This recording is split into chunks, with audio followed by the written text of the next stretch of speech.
The autumn of 1838 brought a chilling moment on the rugged plains of what is now DeWitt, Texas. Matilda Lockhart, just 14 years old, and 4 neighborhood children were gathering pecans near their home along the Guadalupe River.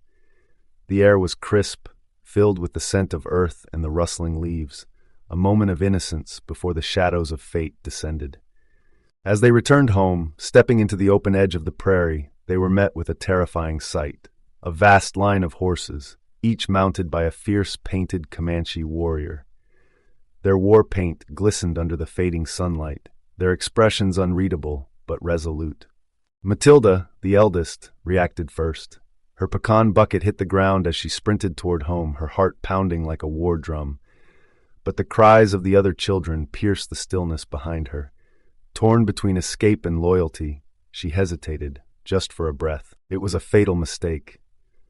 The Comanche warriors were already securing the other children to their horses. Matilda barely had time to turn before a rider closed in, his gaze as sharp as the blade he carried. She knew there would be no escape. This was not just another raid. The capture of Matilda Lockhart and the Putnam children would ignite a chain of events that stained the history of the West with blood and vengeance.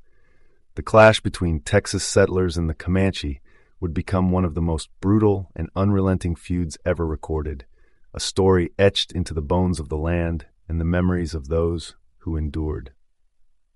In February of 1839, only months after Matilda Lockhart's capture, a determined company of 63 Texans, led by Colonel John Moore, accompanied by 16 fierce Panapache warriors, pushed into the heart of Comancheria.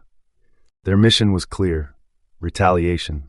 Raids and kidnappings had left the Texas frontier battered and blood-stained.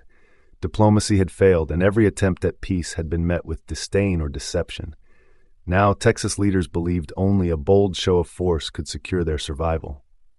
Colonel Moore and his men traced the Colorado River, braving relentless winter storms that cut through their ranks like icy knives. Horses fell, and hope wavered as their Apache guides, sworn enemies of the Comanche, lost the trail in the blinding cold. Despair loomed until one evening, a thin column of smoke spiraled into the sky from distant campfires. Relief was fleeting. The sight of smoke stirred equal parts hope and dread. As night fell, the darkness played cruel tricks on their nerves. Noah Smithbeck, a seasoned ranger, described the harrowing moment. "While riding along about dark, we heard a wolf howl behind us. My guide froze, every muscle tense.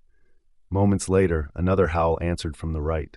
Still, he listened, rigid as stone. Then another set up a howl on our left. 'Oomph, Bobo,' said the Panapache scout, his voice edged with relief. I never cared much for the sound of a wolf, but that night, it was the most haunting music I'd ever heard.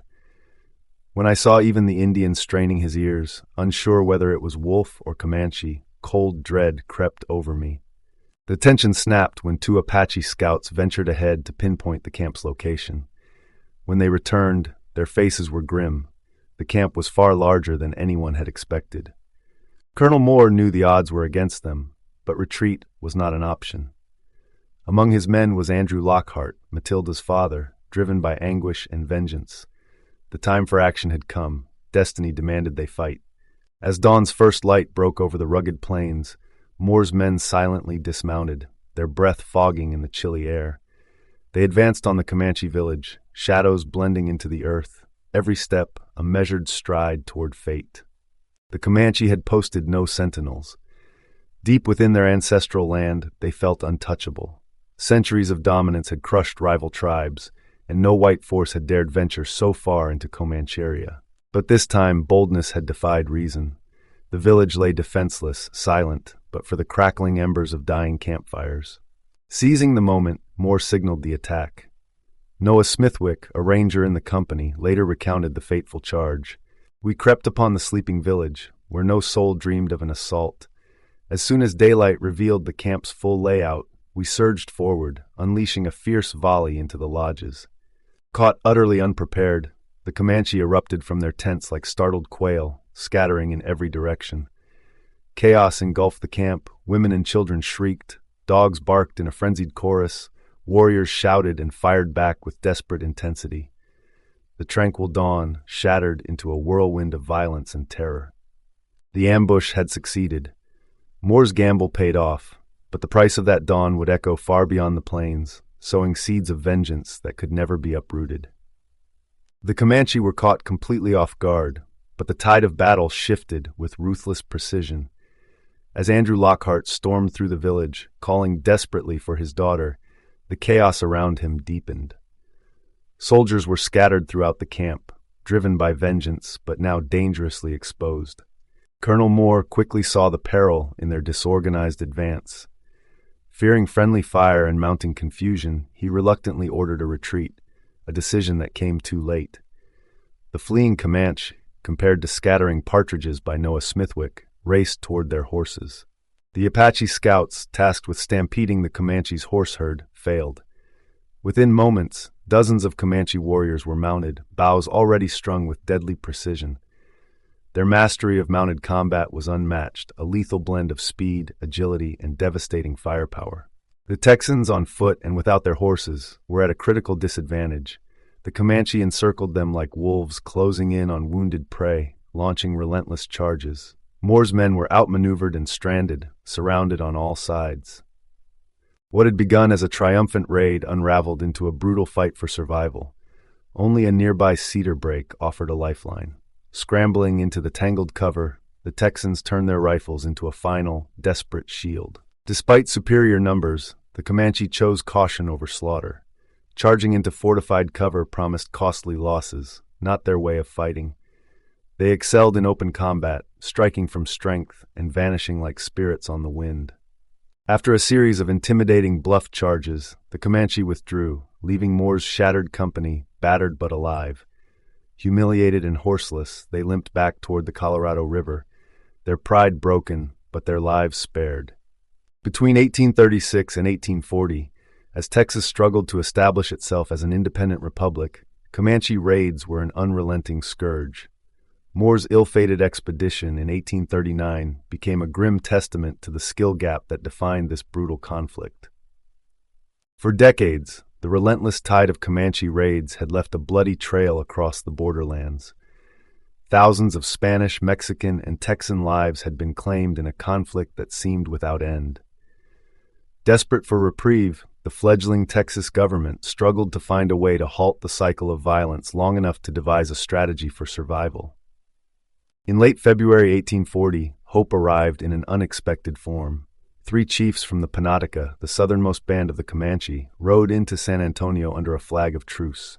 Their mission, to negotiate peace. This was unprecedented. Until then, war had seemed inevitable, each year drawing more blood than the last.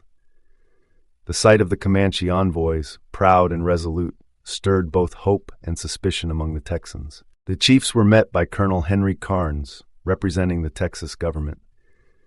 Through an interpreter, they expressed their willingness to talk peace, a possibility that Texans could scarcely believe. However, peace came with conditions. The Texas government, under President Mirabeau Lamar, had adopted a hardline stance against native tribes. No peace could be made while white prisoners remained in Comanche hands. Colonel Carnes delivered the Republic's non-negotiable demand. Every captive held by the Panatica must be returned, alive and unharmed. Only then could peace be considered, a condition that would set the stage for one of the darkest chapters in Texas history.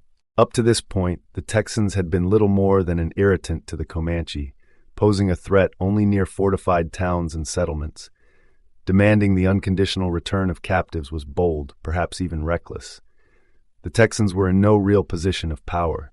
To everyone's astonishment, the Comanche chiefs agreed. Before parting ways, both sides set a date 23 days later for a formal council. Until then, a fragile truce would hold. Neither side was to launch any attacks. For the settlers on the frontier, this brief respite was a rare and much-needed reprieve. Comanche raids had become a grim routine, swift, brutal, and deadly. For a moment, the winds of war seemed to still, though the horizon remained uncertain. Between 1836 and 1840, the Comanche took over 200 captives and killed far more in relentless raids. For perspective, Texas had a population of roughly 70,000 settlers in 1840, a number comparable to a mid-sized U.S. city today. Imagine if, in your town, an entire grade level of middle schoolers vanished in just a few years. It wasn't just the abductions, it was the horrifying treatment captives endured. The Comanche were feared for their brutal methods. Men faced near-certain torture and death. Women and children might be adopted, but that didn't guarantee mercy. Survivors described relentless beatings, burns, and worse. The settlers lived in constant terror. For captured families, the anguish was unbearable. Despite holding the upper hand in the 1830s, the Comanche faced mounting challenges. They suffered losses in battle and from deadly outbreaks of disease. Still, these hardships alone weren't enough to push the Panatica, the southernmost Comanche band, toward peace. They sought peace for trade. Unlike powerful northern bands like the Yamparica, Katsudika, and Quahati, who remained insulated deep within the plains, the Panatica lived directly on the contested borderlands. Their proximity to Spanish, Mexican, and Texan settlements had changed them. European goods became essential. Metal tools forged better weapons. Cotton clothes surpassed animal skins. Guns began to supplement their traditional bows and lances. A truce with the Texans promised trade opportunities that could not be ignored. The Texans' demand for captives' release didn't concern the Panatica much. They could still raid into Mexico, capturing new prisoners to trade. The Panatica chiefs arrived in San Antonio on March 19, 1840, led by a formidable chief named Spear Talker. 65 Comanche accompanied him, 33 warriors, including 12 chiefs, with the rest being women and children. As they set up camp, the Texans noticed something troubling. The Comanche had brought only 2 captives, a young Mexican boy and Matilda Lockhart, now 16 years old. In a gesture of goodwill, the Comanche handed them over. But it was a grave miscalculation. They expected captives to be returned in the same condition they offered Matilda Lockhart, without understanding how profoundly her treatment would ignite Texan rage. The sight of Matilda Lockhart shattered any hopes of peaceful negotiation. The Texans were horrified and consumed with fury.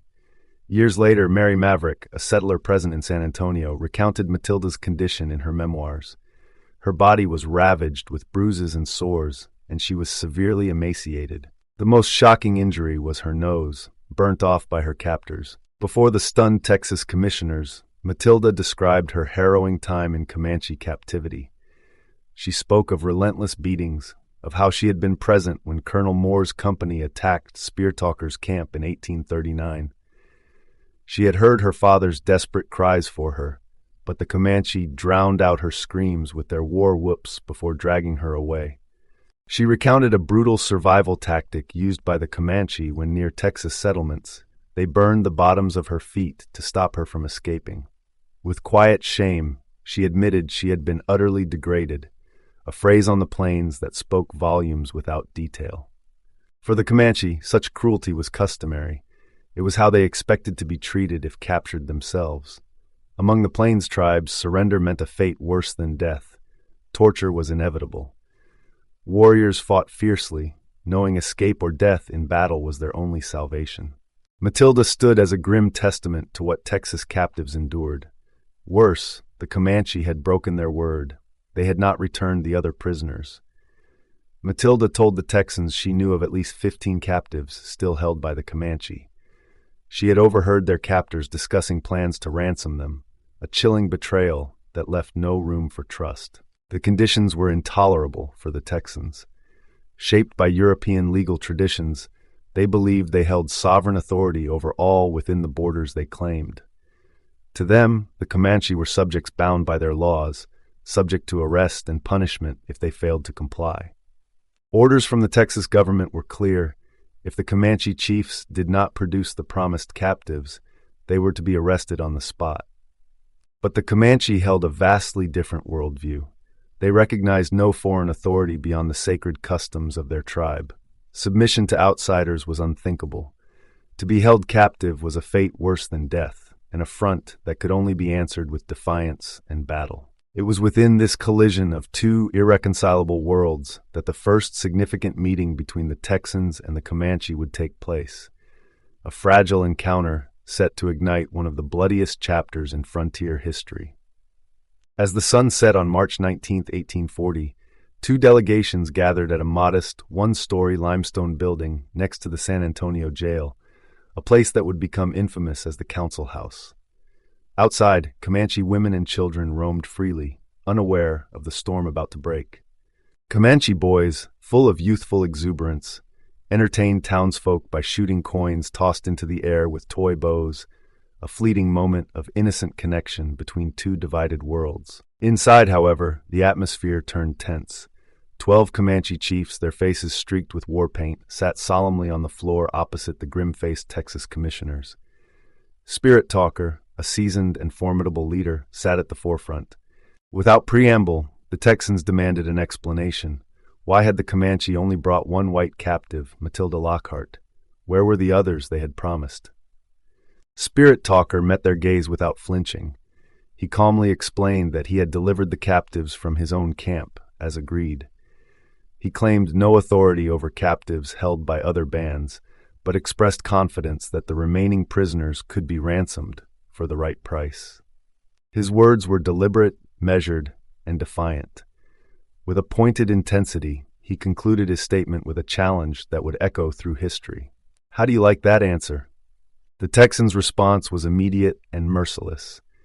Soldiers were ordered into the council house, setting the stage for a confrontation that would soon descend into unimaginable violence. The Comanche chiefs sat in wary silence, their eyes fixed on the tense faces of the Texans. They couldn't understand the words being spoken, but unease spread through their ranks. In their tradition, the council was a sacred place where no blood could be shed. Such violations would shatter spiritual protections and disrupt the balance of power. To the Comanche, the very idea of violence within a council was unthinkable. But the Texans held no such reverence. Viewing themselves as the rightful enforcers of law over pagan savages, they felt justified in taking any action they deemed necessary. The interpreter was ordered to inform the Comanche chiefs that they were to be held hostage until every white captive across all Comanche camps was returned. Initially, he refused, warning the Texans that such a message would provoke an immediate, deadly response from the warriors. His objection carried the weight of lived experience. He himself had once been a captive. He understood all too well the fierce pride and unyielding will of the Comanche. But the Texans were resolute. Reluctantly, the interpreter delivered the fateful message, then quietly slipped from the room, knowing that what was about to unfold could not be undone. The interpreter's grim prediction came true. As soon as the Comanche chiefs grasped the meaning of the Texan ultimatum, they let out piercing war whoops, calls of defiance and rage. Spirit Talker, fierce and unyielding, lunged at the guard by the door, driving a blade into him with lethal precision. Chaos erupted. An officer shouted for the soldiers to open fire, and the council house transformed into a brutal arena of smoke, gunfire, and death.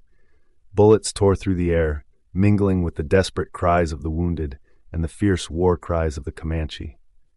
Outside, Comanche women and children heard the gunfire and instinctively grabbed their weapons. They knew instantly they had been betrayed.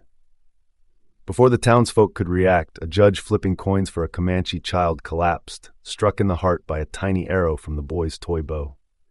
But the fight was tragically one-sided. The Comanche were on foot, unable to deploy their famed mounted tactics in the narrow, hostile streets of San Antonio. Soldiers and armed settlers quickly surrounded the area, cutting off every escape route. Fleeing Comanche were hunted down mercilessly. Some warriors, along with women and children, stood their ground and fought to the death. 2 Comanche barricaded themselves inside a home, but townsfolk set it ablaze with turpentine, forcing them out. One was shot, while the other met a savage end with an axe. Not a single Comanche survived the massacre. When the violence finally ceased, the council house was drenched in blood. 33 Comanche lay dead, including Spirit Talker and the 11 other chiefs who had come in peace. 32 survivors were taken prisoner and thrown into dark, stifling jail cells. The Texans paid a price as well, 7 killed, 10 more gravely injured, but their sense of victory was absolute. In Texas history, this grim episode would be remembered as the Council House fight.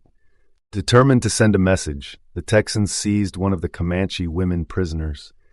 They placed her on horseback and sent her back to her people with a chilling ultimatum: return every white captive held by the Comanche, or the remaining prisoners would be executed.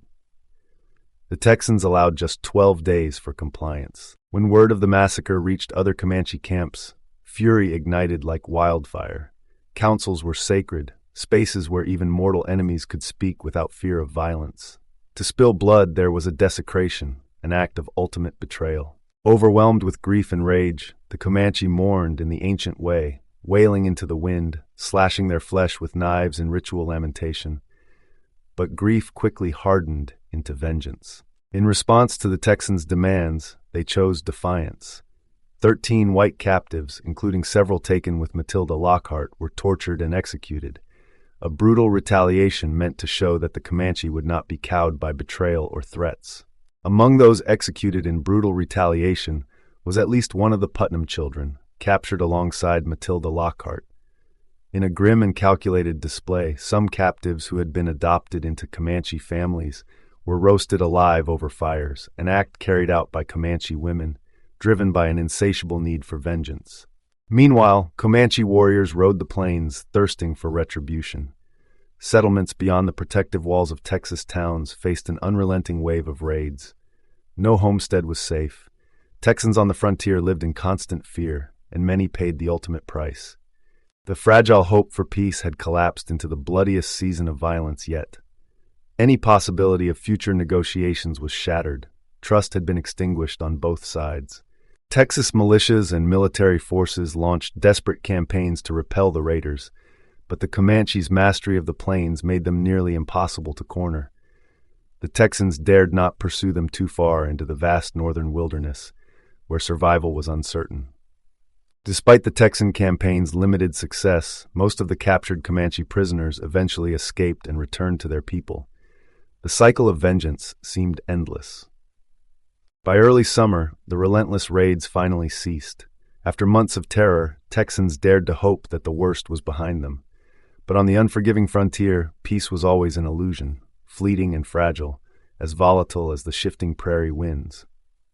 In late July, a force of 1,000 Comanches, including 400 hardened warriors, gathered on the rugged expanse of the Edwards Plateau, the southern edge of Comancheria. Among them stood Buffalo Hump, a fierce and determined war chief whose heart burned with the fire of vengeance. As the cousin of the fallen spirit talker, Buffalo Hump had risen to prominence after the Council House Massacre, driven by an unyielding resolve to avenge the betrayal. In a powerful vision, he saw the Texans driven into the sea, their settlements reduced to ash, and their lands reclaimed. His mind was set. The Comanche would ride as one, a relentless storm sweeping through the Texas frontier. Every village, every homestead in their path would fall. The Texans would be made to understand, through blood and fire, what it truly meant to betray the Comanche. In early summer, the raids on Texan settlements ceased, but not for lack of resolve. Buffalo Hump had sent messengers racing across the vast Buffalo Plains, calling upon the scattered Comanche bands to join him in a campaign of vengeance and destruction. The response was uneven. Many northern bands, distant from Texas encroachment, remained hesitant. The deaths of so many Panatica leaders had sown doubt, and Buffalo Hump knew he would have to prove his vision and leadership to earn their trust. Still, against these odds, he succeeded in rallying a formidable force. By August 1st, his warriors stood ready, their numbers swelling with those who believed in his cause. On that fateful day, Buffalo Hump and his assembled host prepared to descend upon Texas, determined to unleash a campaign that would etch their fury into the annals of history. Buffalo Hump's war party was unlike any other. It was not composed solely of warriors. He brought along women and children as well. This was no mere raid. It was a deliberate move for a prolonged campaign, one that spoke to his vision of total retribution. As they began their march toward the Gulf, the Comanche carefully skirted around San Antonio, a city too fortified to risk confrontation. Their sights were set on softer targets, vulnerable settlements lying further southeast. Under the cover of night on August 4th, the massive camp of 1,000 Comanche moved silently past the city, their presence entirely unnoticed. Such a large group on horseback left an unmistakable trail, but by the time it was discovered, they were already far beyond reach, an unstoppable force bearing down on the unsuspecting frontier.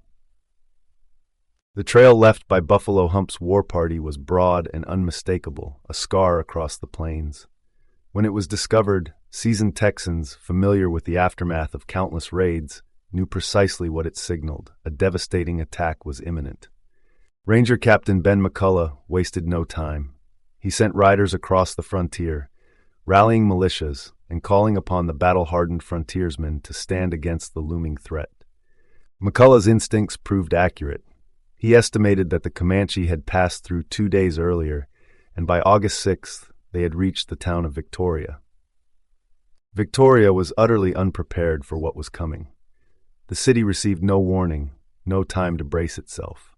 Historian T.R. Fehrenbach later described the chilling potential of that moment. Had they ridden immediately into the town and been prepared to hunt down the whites on foot, there was little question that their hundreds could have slaughtered the entire population. But true to their nature, this was not the Comanche way. Buffalo Hump's warriors moved like a storm around the town, circling it as bison might before a charge. Instead of launching an all-out attack, they focused on seizing valuable horses and cattle, their movement precise and calculated. For an entire day, the Comanche taunted the terrified inhabitants of Victoria. The horde buzzed ominously just outside the town, a living symbol of fear. Despite their overwhelming strength, they refrained from laying a full siege. They didn't need to. The terror they inflicted was enough. By the time they moved on, they had taken over 2,000 horses and mules, a staggering loss for the settlers. Inside Buffalo Hump's camp, excitement grew over the plunder they had amassed. This was no ordinary raid. It was a calculated campaign of psychological and material warfare. Buffalo Hump, his warriors emboldened and well-supplied, rallied his war party to continue their trail of destruction. The frontier would burn, and the Texans would know the full weight of Comanche fury. On August 7th, Buffalo Hump's war party pressed further down the coast, their path a harrowing trail of destruction. Behind them rode Ben McCullough and the Rangers, tracking their every move. What they discovered along the way was nothing short of horrifying. In their wake, the Rangers found victims to bury, 15 lives taken in Victoria, their deaths a grim testament to the Comanche's wrath. But there was no time to linger. On August 8th, Buffalo Hump's warriors arrived at the outskirts of Linville, a small Gulf Coast town approximately 50 miles from Victoria. Linville served as a vital port, shipping materials to San Antonio and other settlements. Its residents, unprepared for what was coming, received their only warning when some citizens spotted an ominous cloud of dust on the horizon. The distant movement signaled the arrival of a force that would soon turn their world to chaos. The residents of Linville initially assumed the distant dust cloud signaled the arrival of horse traders from Mexico. As a result, most of the town remained at ease, and by the early morning hours, many were still fast asleep. Their tranquility shattered with the arrival of Buffalo Hump's warriors. J.W. Wilbarger vividly described the chaos in his book, Indian Depredations in Texas. The war whoop of the wild Comanche commingled with the screaming of the women, the crying of the children, and the groans of the dying and wounded. In the midst of the terror, a bizarre moment provided an unexpected reprieve for some. As the Comanche stormed the town, several leading men of the war party became captivated by their attempts to remove the whalebone corset of a captured woman. The distraction allowed many townspeople to flee to boats anchored offshore, escaping the fate that had befallen others left behind. The Comanche, relentless in their assault, cut down several townspeople as they fled toward the water. But by the time the warriors reached the shore, the majority of Linville's population had managed to escape to boats anchored offshore. From their precarious refuge, the survivors could do nothing but watch as the Comanche set their town ablaze and plundered it with impunity. Amidst the devastation, an unusual act of defiance unfolded. Judge Hayes, either remarkably courageous or tragically reckless, waded into the water from the safety of the boats. Armed with a gun later discovered to be unloaded, he confronted the Comanche, taunting them to come forward and kill him. His audacious challenge hung in the air, a lone figure daring to stand against the tide of destruction. The Comanche warriors regarded Judge Hayes with a mix of amusement and disdain. To them, his lone act of defiance bordered on madness. They laughed, mocked him, and ultimately dismissed his presence, pretending he didn't exist. Realizing the futility of his actions, Hayes retreated to the boats, leaving the Comanche to their work.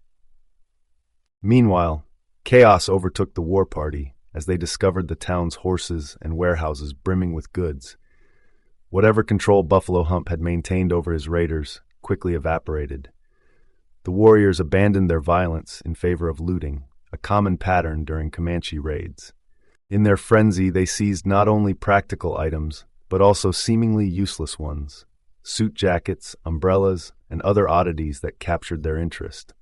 Despite the disorder, they amassed a staggering haul of supplies and livestock. Having reached the sea and left a trail of destruction in their wake, the Comanche now found themselves aimless. With no clear direction and burdened by their spoils, they seemed to lose the drive that had carried them this far. Whether Buffalo Hump felt his vengeance was complete, we may never know. But after a day of plundering, he gave the order to turn back, leading his war party away from the Gulf and toward the plains once more. The Comanche war party began their retreat, their captives and massive haul of loot strapped to stolen mules. Behind them trailed a herd of 3,000 horses, their numbers swollen by the spoils of their campaign. The town of Linville, left in smoldering ruins, was so thoroughly destroyed that it would never be rebuilt. As the Comanche lumbered north toward the plains, Texan forces prepared for retribution. Ben McCullough had spent the past several days tirelessly warning towns along the frontier and rallying fighters to join his cause. Since the Comanche were first sighted on August 4th, McCullough had worked relentlessly, dispatching messengers and recruiting reinforcements wherever he could. He knew the challenge they faced. To confront Buffalo Hump's formidable war party, the Texans would need every man they could muster. Now, with their forces steadily growing, it was their turn to bring violence to the plains and to confront the Comanche head-on. The Texans devised a plan to intercept Buffalo Hump's war party at Plum Creek, a crucial choke point often used to catch retreating raiders. Typically, after a raid, the Comanche would scatter into smaller groups, creating confusion and outpacing their pursuers. But this time, Buffalo Hump chose a different strategy. His party remained united, taking a more predictable route. Burdened by their spoils and captives, their movement was slower, leaving them vulnerable to a coordinated counterattack. By August 12th, the Texans seized their opportunity. A force of 200 fighters, comprised of military, rangers, and local militia, converged on Plum Creek, ready to confront the retreating Comanche. The gathering included some of Texas's most renowned figures. Rangers like Ben McCullough, the legendary Bigfoot Wallace, and the daring Jack Coffee Hayes all stood ready for battle. Brigadier General Felix Houston took formal command, but wisely leaned on the tactical expertise of these seasoned Indian fighters. The stage was set for a decisive confrontation.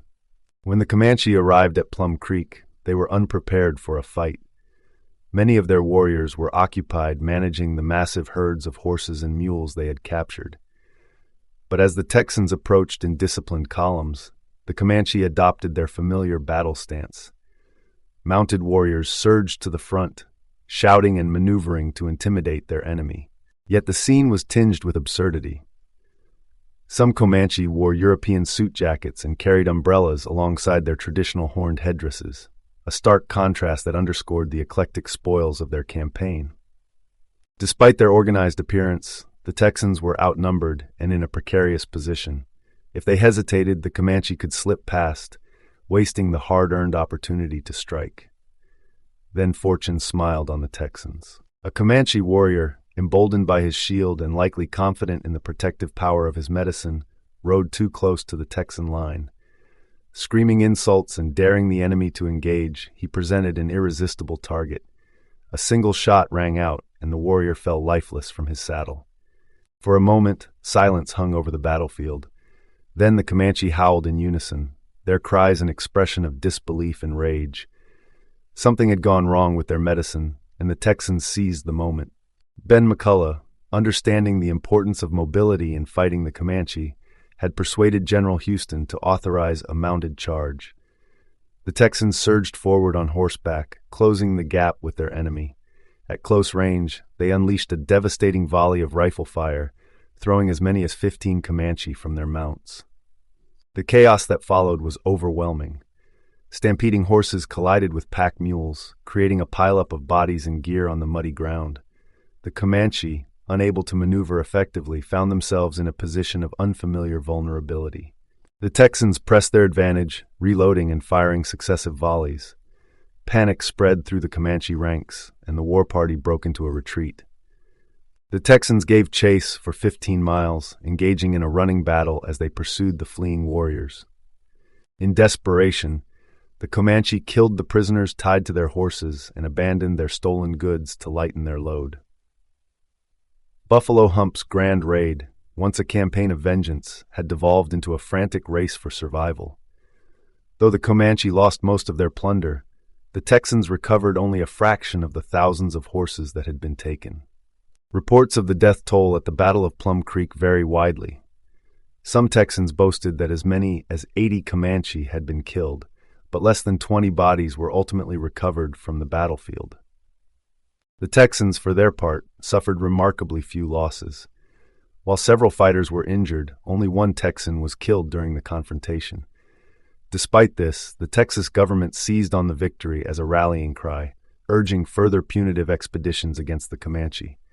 President Mirabeau Lamar, in particular, advocated for a policy of extermination, escalating tensions to an unprecedented level. The Battle of Plum Creek was undeniably a significant victory for the Texans, one of the first large-scale successes against the Comanche. Yet, as is often the case in blood feuds, this triumph only fueled the cycle of violence. Rather than bringing resolution, it deepened the animosity between the two sides, setting the stage for even more brutal conflicts to come. This moment marked a turning point, foreshadowing the relentless escalation of hostilities that would shape the frontier's history. As the Texans continued their campaigns against the Comanche, they began to adapt, learning hard-earned lessons from previous encounters. Just 2 months after the victory at Plum Creek, Colonel Moore was dispatched on another punitive expedition in October, this time along the Colorado River. Determined not to repeat past mistakes, Moore approached the mission with new tactics. In 1839, during an earlier raid at San Saba, Moore and his men had faltered. They failed to stampede the Comanche horses, a critical misstep that left the warriors with their mounts intact. Additionally, Moore's decision to dismount his men during the fight placed them at a severe disadvantage against the highly mobile Comanche. The success at Plum Creek, however, had demonstrated the decisive power of mounted charges and mobility in countering Comanche tactics. The lesson was clear. To defeat the Comanche, the Texans needed to fight on horseback, matching the speed and fluidity of their enemy. From this point forward, cavalry tactics became a cornerstone of Texan strategy in the brutal and ongoing conflict against the Comanche. But the Comanche, despite their mastery of the plains, repeated a critical error. Deep within their own territory, confident that the Texans would not dare strike so far from their settlements, they neglected to post sentinels. This oversight proved catastrophic. When Colonel Moore launched his attack, the Comanche village, numbering around 50 people, was caught completely off guard. The assault was merciless, and the entire village was slaughtered. In his report, Moore wrote with stark simplicity. He returned from his post with 500 captured horses. For the remainder of the year, the Comanche made no further raids against the Texans. Yet, this temporary reprieve underscored a grim reality. In blood feuds like this, the violence seldom fades. It merely waits, simmering until the next spark reignites it. Over time, the endless cycle of attack and retaliation takes its toll, leaving both sides scarred, exhausted, and diminished. Such is the brutal logic of conflict without resolution.